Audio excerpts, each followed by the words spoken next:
So hello everyone, ये chapter 1 Python revision tour का 6th part है। इसमें हम लोग बात करेंगे लूपिंग स्टेटमेंट्स के बारे में। ठीक है। Python provides two kinds of loops. एक फॉर लूप होता है, एक व्हाइल लूप होता है। ठीक है। To represent counting loop and conditional loop respectively. Counting loop के लिए फॉर लूप होता है और कंडीशनल लूप के लिए व्हाइल लूप होता है। The for loop. The for loop of Python is designed to process the items of any sequence such as a list or a string one by one. For loop Python में इस तरीके से design किया है कि उस एक sequence के आइटम्स को एक एक करके प्रोसेस किया जा सके। ठीक है।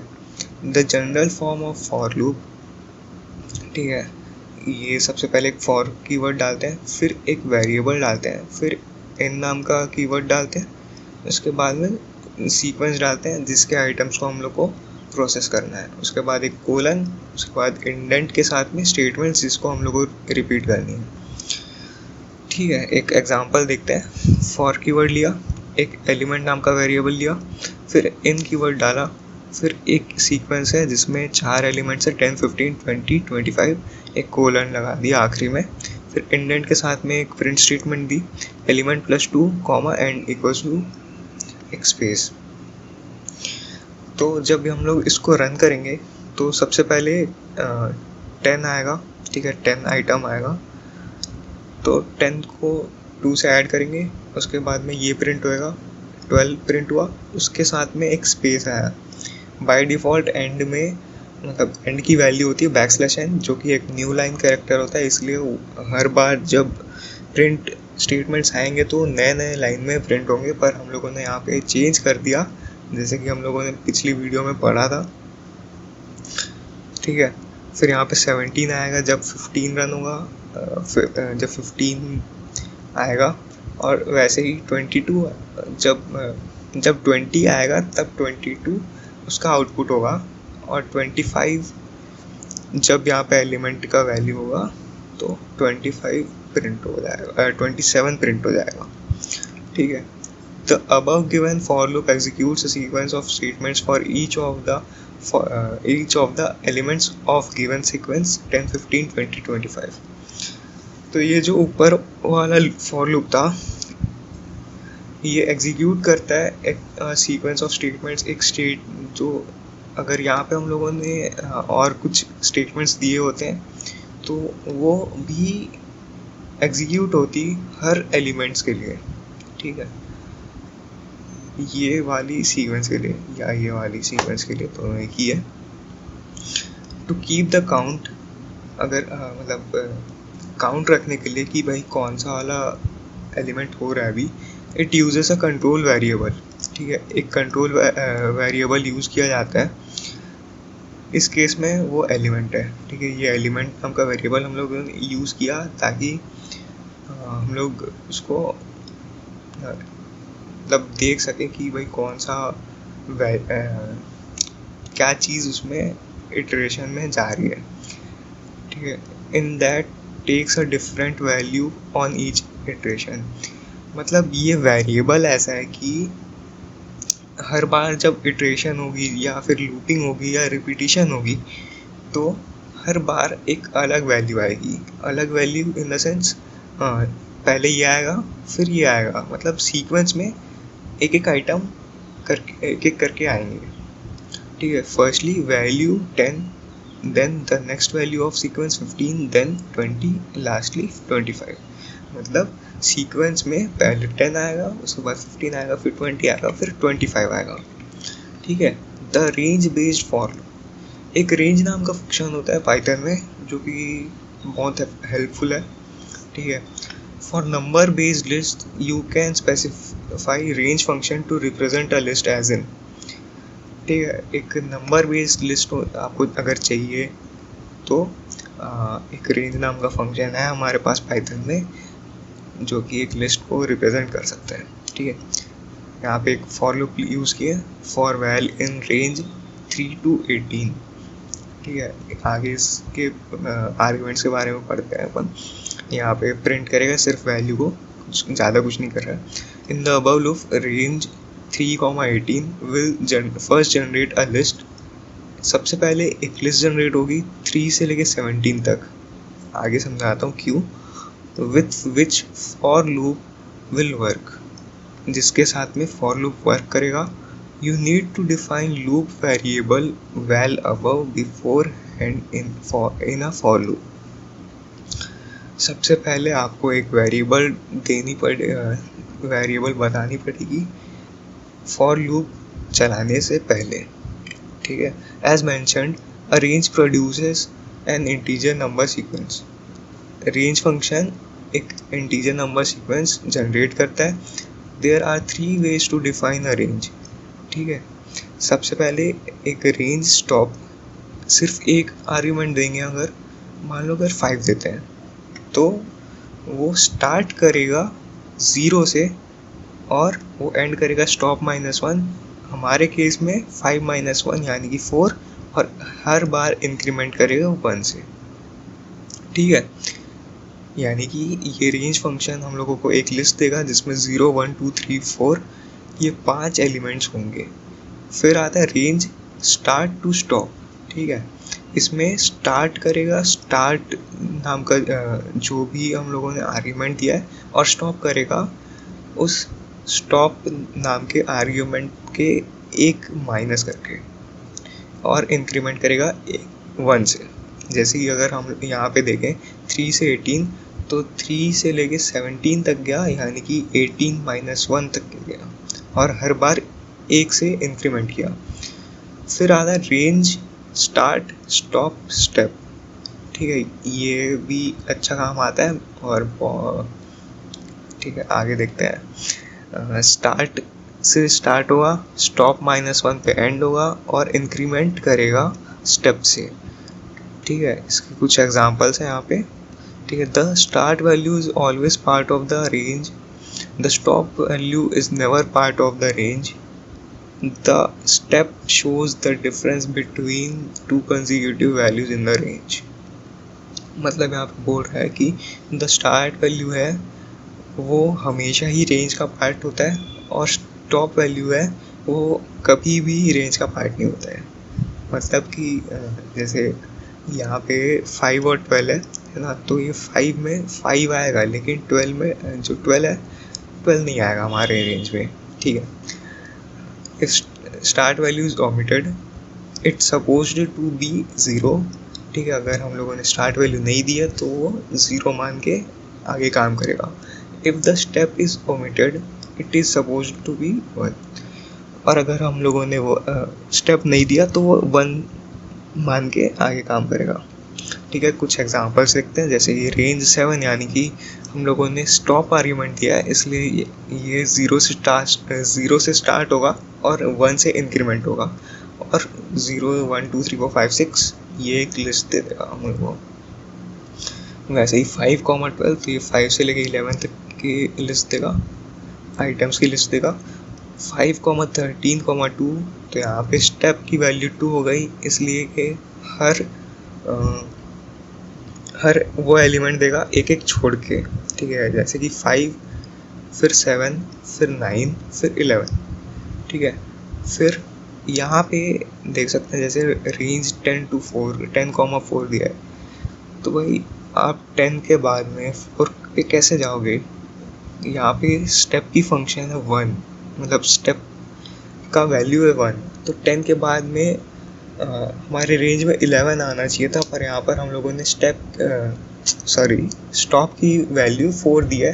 तो भाई यहाँ पे जब तक हम लोग -1 या -2 या माइनस में वैल्यूज़ नहीं लिखेंगे तो ये उल्टा जाएगा ही नहीं, ये आगे जाने की कोशिश करेगा, पर आगे की कोई वैल्यू ही नहीं हमारे पास, इसलिए कोई वैल्यू रिटर्न नहीं होगी, ठीक है। फिर आगे देखते हैं एग्जांपल 10,4, -1। यहाँ पे रिवर्स ऑर्डर में हम लोगों को आइटम्स मिलेंगे 10, 9, 8, 7, 6, 5, ठीक है। समझ में मतलब क्या बोल रहा था यहाँ पे। जैसे कि यहाँ ऊपर बोल रहा था कि स्टॉप जो है वो हमेशा ही मतलब वो कभी भी रेंज का पार्ट नहीं होगा, तो इसलिए 4 कभी भी इस रेंज का पार्ट नहीं है। इससे एक पहले वाला जो आइटम है वहीं तक के काम करेगा. For example the next shows the cube of the first numbers from 15 to 20. ये एक प्रोग्राम है. Write a program to print cubes of numbers in the range 15 to 20 for i in range 15 to 21. i ऐसे ही एक क्या बोलना चाहिए, convention है कि कुछ नहीं है तो i लिख दो, ठीक है. तो यहाँ पे प्रिंट करेगा क्यूब ऑफ नंबर i, ठीक है. एक लिखेगा क्यूब ऑफ नंबर, जैसे यहाँ पे 15 है इज, उसके बाद उसका जो क्यूब है वो यहाँ पे लिख के दे देगा, ठीक है. ऐसे ही 15 से लेके ये 20 तक जाएगा, क्योंकि 21 है वो हमारा स्टॉप आर्ग्यूमेंट है, ठीक है. नेक्स्ट प्रोग्राम पे आते हैं. Write a program to print square root of every alternate number in the range 1 to 10. Range है हमारी 1 से लेके 10 तक के, और हम लोगों को हर अल्टरनेट नंबर चाहिए, यानी कि एक नंबर छोड़ के दूसरा नंबर का स्क्वायर रूट, ठीक है. तो यहाँ पे फॉर लूप यूज़ किया फॉर आई इन रेंज 1, 10, 2 और प्रिंट करवाया उसका स्क्वायर रूट हर एक एक जो आइटम है उसको छोड़ के, ठीक है. फिर आता है the while loop. A while loop is a conditional loop that will repeat the instructions within itself as long as a conditional remains true, यानी कि बूलियन ट्रू और ट्रुथ वैल्यू ट्रू. मतलब ये कि एक वाइल लूप तब तक उस रिपीट करेगा जब तक के जो इंस्ट्रक्शंस उसको दी गई हैं उसकी उसकी जो कंडीशन है वो ट्रू नहीं होती, यानी कि बूलियन ट्रू नहीं होती या ट्रुथ वैल्यू ट्रू नहीं होती तब तक के, ठीक है. The general form of Python while loop is, while लिखना है, उसके बाद जो लॉजिकल एक्सप्रेशन है वो लिखना है, और कोलन देके फिर एक इंडेंट देके फिर लूप बॉडी दे दी है. Where the loop body may contain a single statement or multiple statements or an empty statement that is past statement, the loop iterates while the logical expression evaluates to true. ये loop body में आप एक single statement भी दे सकते हो, multiple statements भी दे सकते हो, या फिर एक एम्प्टी स्टेटमेंट यानी कि पास्ट स्टेटमेंट भी दे सकते हो, ठीक है. ये लूप आइटरेट करेगा तब तक के जब तक कि ये जो लॉजिकल एक्सप्रेशन आपने दिया है ये ट्रू है. जैसे ही ये when the expression becomes false, जैसे ही ये एक्सप्रेशन फॉल्स हो जाती है, the program control passes to the line after the loop body. जैसे ही फॉल्स होगा प्रोग्राम कंट्रोल दे देगा नेक्स्ट लाइन को जो लूप बॉडी के बाद में. एक और प्रोग्राम देखते हैं. Write a program that multiplies two integer numbers without using the asterisk operator or multiplication operator using repeated additions. यहाँ पे हमारा क्वेश्चन है कि एक प्रोग्राम बनाओ जो टू इंटीजर्स को मल्टीप्लाई करे विदाउट मल्टीप्लिकेशन ऑपरेटर, बल्कि रिपीटेड एडिशन से, ठीक है. हम लोग करते थे ना कि जैसे 9 का टेबल लिखते हैं, या 9 into 3 9 + 9 + 9, या 9 into 5 तो 9 + 9 + 9 + 9, वैसा. तो यहाँ पे दो नंबर ले लिया n1 और n2, फिर प्रोडक्ट इक्वल्स टू 0 कर दिया, काउंट इक्वल्स टू n1 कर दिया, ठीक है. कितने बार करना है वो हमारा काउंट होगा और वही उसकी वैल्यू होगी n1. While count is greater than 0, जब तक के काउंट की वैल्यू ग्रेटर देन 0 है तब तक के ये लूप चलानी है हमको, ठीक है. और जैसे ही ये कंडीशन ट्रू होगी तो इसके बाद में हम लोग काउंट की वैल्यू एक कम कर देंगे, है ना. जैसे अगर पहला जो n1 है वो 5 है और दूसरा 3 है, ठीक है. यहाँ पे लिख देता हूँ मैं 5 और 3. हम लोग को ये इवैल्यूएट करना है, ठीक है. उसके बाद में कर रहे हैं प्रोडक्ट जो वैल्यू है उसको हम लोग n2 से इंक्रीज़ कर रहे हैं, ठीक है. तो पहले होगा 5 + 3, ठीक है. सॉरी ये 5 इंटू 3 था,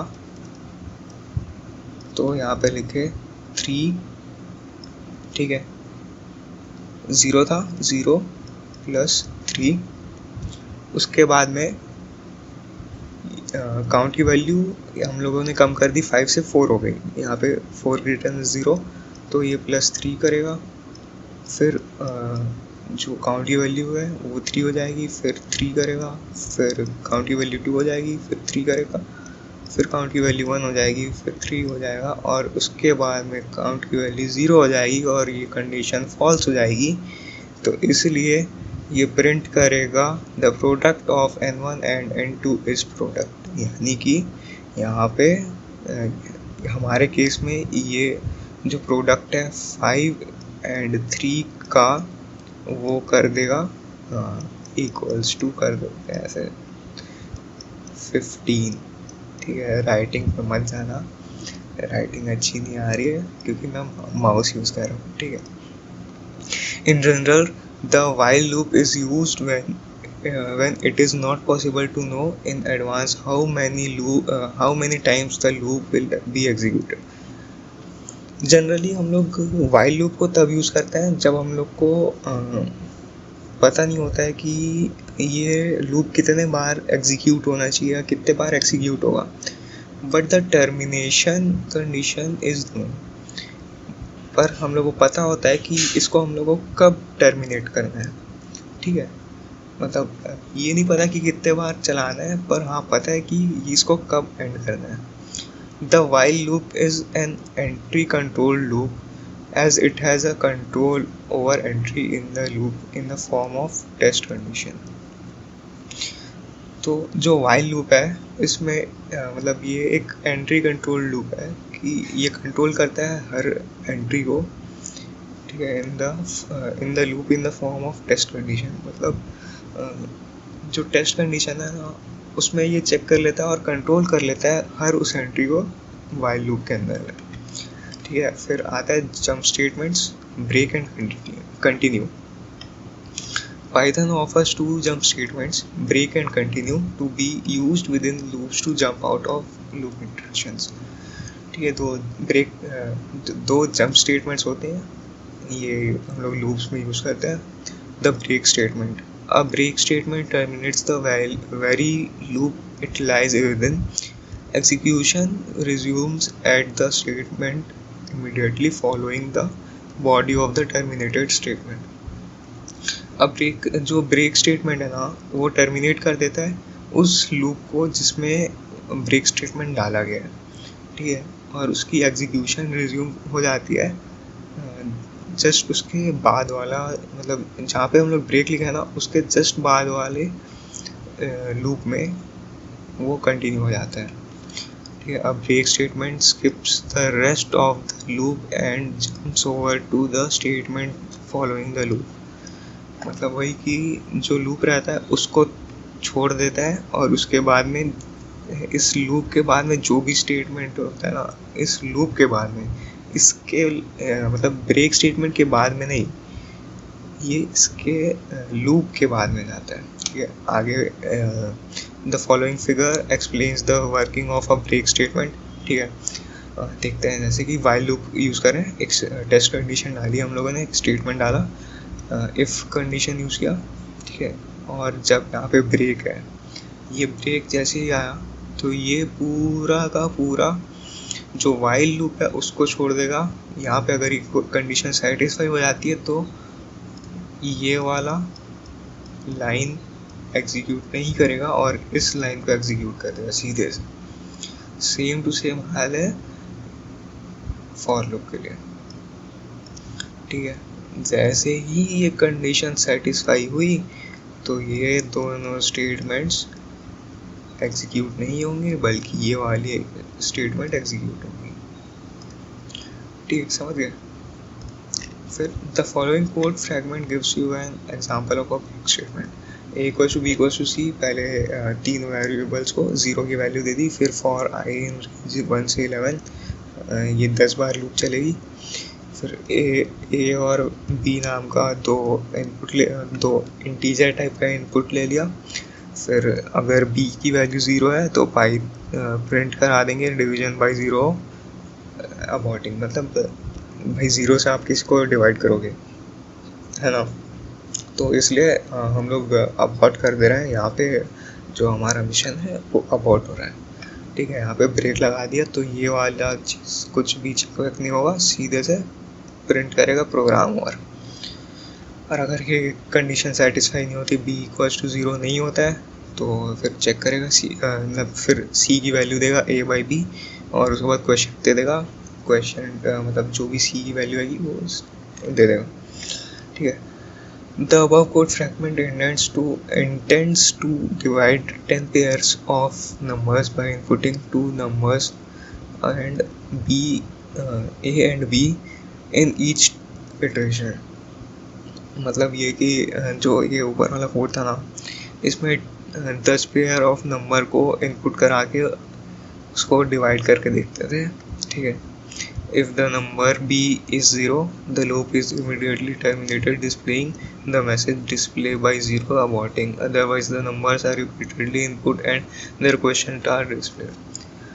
तो इसमें होता क्या है कि जैसे ही हम लोग b की वैल्यू 0 दे देते हैं, तो ये कोड क्या करता है कि सीधे से मैसेज दिखाता है डिवीजन बाय 0 एरर अबॉर्टिंग। ठीक है, सीधे अबॉर्ट देता है, उसके बाद में प्रोग्राम ओवर करके ख़त्म कर देता है। और अगर नहीं तो 10 बार इनपुट लेता है और 10 बार उसका क्वेश्चन दे देगा। ठीक है, फिर आते हैं द कंटिन्यू स्टेटमेंट में। Unlike break statement, the continue statement forces the next iteration of the loop to take place, skipping any code in between। अब ब्रेक स्टेटमेंट में क्या होता था कि वो भाई सीधे से लूप को ही हटा देता था, लूप से बाहर कूद देता था। ये क्या करता है कि लूप में रहता है, पर इसके बाद में जो कोड लिखा है वो नहीं रन करेगा, ये नेक्स्ट इटरेशन में चल देगा। ठीक है, जैसे कि वाइल टेस्ट कंडीशन स्टेटमेंट 1 और ये कंडीशन सेटिस्फाई होती है, तो ये कंडीशन फिर से मतलब जो भी इसके पहले रहेगा ना, उस कंडीशन को मतलब ये स्टेटमेंट को एग्जीक्यूट करेगा और उसके बाद में फिर से टेस्ट कंडीशन में चल देगा, और ये सब नीचे वाला काम कुछ नहीं करेगा। सेम टू सेम होता है फॉर में भी। ठीक है, और आगे देखते हैं मोर ऑन लूप्स। ठीक है, there are two more things you need to know about loops: the loop else clause and nested loops। loop else statement, ठीक है, python loops have an optional else clause। देखो मतलब python loops में ना एक optional else clause होता है, अगर आपको चाहिए तो डाल सकते हो। complete syntax of python loops along with else clause is as given below। पहले फॉर लूप यूज़ कर लिया है, मतलब फॉर लूप का सिंटेक्स जैसा है वैसे डाल दिया, उसके बाद एल्स लिखे, फिर जो भी स्टेटमेंट्स हमको रन कराने वो सेम टू सेम वाइल का सिंटेक्स डालेंगे वाइल लूप का, फिर एक एल्स डालेंगे और उसके अंदर जो भी स्टेटमेंट्स हम लोग को रन करानी है वो डालेंगे। The L's clause of a Python loop executes when the loop terminates normally. Else clause है पाइथन लूप में, वो तभी काम होता है जब वो लूप अच्छे से टर्मिनेट हुई हो, मतलब अच्छे से एकदम सक्सेसफुली काम की हो। ठीक है, that is when test condition results into false for a while loop और for loop has executed for the last value in the sequence, not when the break statement terminates it. मतलब ये है कि व्हाइल लूप या for loop का आखिरी value जब execute होगा, इसके बाद में एल्स वाला काम होगा, ना कि तब जब हम लोगों ने ब्रेक स्टेटमेंट यूज़ करके लूप को टर्मिनेट की। यहाँ पे देखते हैं फॉर एलिमेंट इन सीक्वेंस। ठीक है, नेक्स्ट एलिमेंट आएगा, फिर ये सब होगा, फिर यहाँ से ऐसे सेम टू सेम ऐसे ऐसे चलते रहेगा जब तक कि ये सीक्वेंस का हर एक एलिमेंट इटरेट नहीं होता। फिर ये जब पूरा हो जाएगा तब फिर ये एल्स सूट में जाएगा, एल्स ब्लॉक में जाएगा, फिर एल्स ब्लॉक के अंदर का काम करेगा और उसके बाद में फिर इस लूप के बाहर में काम करेगा। ठीक है, वैसे ही व्हाइल लूप में जब कंडीशन ट्रू रहती है तो ये पूरा सब काम वाम करेगा, फिर चेक करेगा, फिर उसके बाद में फिर ये काम वाम करेगा, फिर चेक करेगा फॉल्स आ गया अगर, तो फिर एल्स क्लॉज में चल देगा, उसके बाद में फिर लूप के बाहर आ जाएगा, मतलब एल्स क्लॉज का काम करके लूप के बाहर आ जाएगा। एक एग्जांपल देखते हैं। फॉर ए इन रेंज 1,4 1 2 3 ये 3 एलिमेंट्स होंगे इसमें। इफ़ ए मॉड्यूलो 8 इज़ 0, अगर 1 2 3 में से डिवाइड मतलब 1 2 या 3 को डिवाइड ये 8 से, और अगर वो 0 आता है तो ब्रेक कर देना, नहीं आता है तो लिख देना प्रिंट एलिमेंट इज, और स्पेस देके उस एलिमेंट को बता देना। ठीक है, तो ये 1 2 और 3 जब डिवाइड होंगे तो 0 आएगा ही नहीं, है ना। तो फिर ये element is 1, element is 2, element is 3 आएगा। उसके बाद में लिख देगा प्रिंट एंड, मतलब उसके बाद में ending loop after printing all elements of sequence. ठीक है, यहाँ पे देखो element is 1, element is 2, element is 3। ठीक है, ये 3 लाइन दे दिया। उसके बाद ending loop after printing all elements of sequence. तो यहाँ पे क्या हुआ कि जो हमारा जो आखिरी वाला वैल्यू था वो भी एग्जीक्यूट हुआ, उसके बाद में ही एल्स वाला क्लॉज यूज़ हुआ। ठीक है, यहाँ पे अगर ये कंडीशन सेटिस्फाई हो जाती और ये ब्रेक हो जाता तो ये काम नहीं करता। ठीक है, in above code you change the line if a modulo 8 equals to 0, इसको 8 से ना डिवाइड करके 2 से डिवाइड करेंगे तो यहाँ पे चेंज हो जाएगा आउटपुट, और आउटपुट में जब 2 को 2 से डिवाइड करेंगे तो उसका रिमाइंडर 0 आ जाएगा और ये ब्रेक हो जाएगा। और जैसे ही ये लूप ब्रेक होगा ये एल्स वाला कंडीशन भी काम नहीं करेगा। ठीक है, the L's clause works identically in loop while loop, that is executes if the test condition goes false, and in case of break statement the loop else clause is not executed। मतलब same to same वैसे ही काम होता है कि while condition में false आएगा, मतलब while loop में कंडीशन जो है वो false होगी तभी else वाला क्लॉज होगा, और नहीं तो फिर वो ब्रेक हो जाएगा। ब्रेक होगा तो लूप else वाला क्लॉज चलेगा ही नहीं।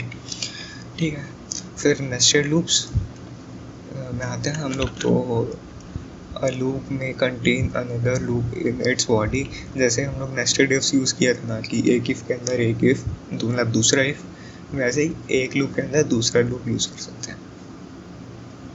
This form of loop is called nested loop, but in a nested loop the inner loop must terminate before the outer loop.